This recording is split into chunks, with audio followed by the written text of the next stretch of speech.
Hi guys, so today we're going to be making witch's broom with string. So, let's do it. So, you're going to put your thumb in and then your pinky in like this.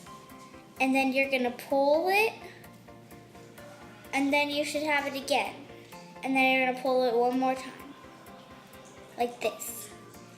Then you're going to take your pointer finger and you see this loop right here on your pinky. You're going to take it and you're going to grab it with your pointer. And then the one that's around your thumb, you're going to take that with your other thumb and then you're going to pull it. And then you have Eiffel Tower, but we're not making Eiffel Tower. So then you take these three fingers, pointer, middle, and ring, and then you're going to put them in the three holes and then pull back.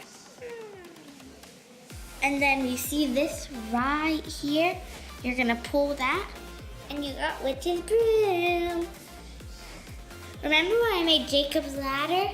If you haven't seen that video, go see it. It's on my channel. So, hope you like the video.